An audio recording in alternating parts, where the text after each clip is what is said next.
Hyperventilation à l'effort. Vous angoissez toujours à l'idée du moindre effort physique par peur de déclencher de l'hyperventilation, car vous ne comprenez pas d'où vient le problème et s'il est vraiment grave.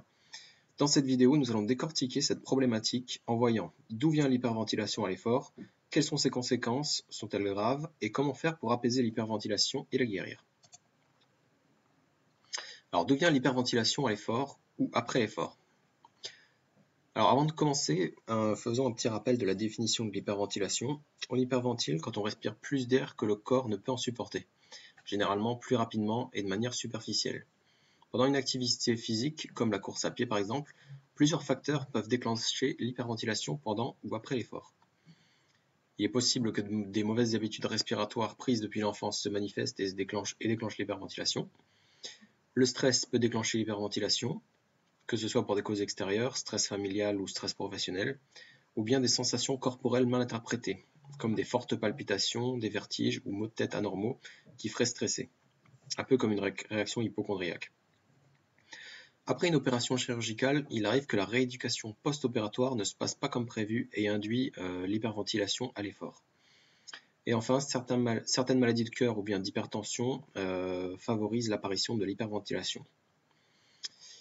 J'ai fait une vidéo dédiée si vous voulez connaître toutes les causes de l'hyperventilation en détail. Autre conséquence de l'hyperventilation à l'effort. Surtout lors des premières fois que ce phénomène se produit, les sensations peuvent être mal interprétées. Les symptômes comme des sueurs froides, tremblements et autres, sans parler de la peur bleue qui va avec, peuvent aller jusqu'à la crise d'angoisse. Et dans ces cas les plus extrêmes, il s'ensuit littéralement une peur de mourir liée à l'hyperventilation. Éviter tous les déclencheurs potentiels de l'hyperventilation devient alors une question de survie. Tous les sports doivent être évités au maximum, mais pas seulement. Il est aussi interdit de courir dans les escaliers, de sprinter pour attraper le bus, ou encore faire l'amour sous peine d'être victime du cocktail hyperventilation et peur-panique. Alors que faire quand on hyperventile durant une séance de sport ou pendant un simple effort? Alors premièrement, il faut se rassurer.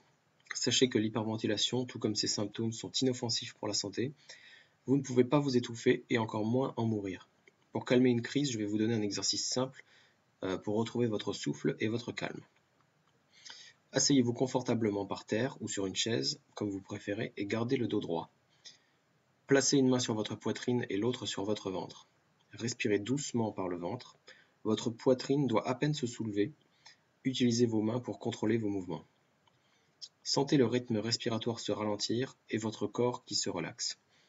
Vous pouvez prolonger cet exercice tant qu'il vous plaira et tant qu'il vous fera du bien. Comment éviter l'hyperventilation pendant un effort intense? Pour guérir l'hyperventilation et revivre sereinement, il y a plusieurs étapes. Tout d'abord, comprendre la maladie. Il faut apprendre qu'est-ce que l'hyperventilation et surtout ce qu'elle n'est pas. Ensuite, reprendre les bonnes habitudes respiratoires. Et enfin, corriger toutes les mauvaises habitudes d'évitement qui vous évitent d'hyperventiler, mais surtout qui vous gâchent la vie. Votre vitesse de guérison va dépendre depuis quand vous hyperventilez et à quel point cela impacte votre vie.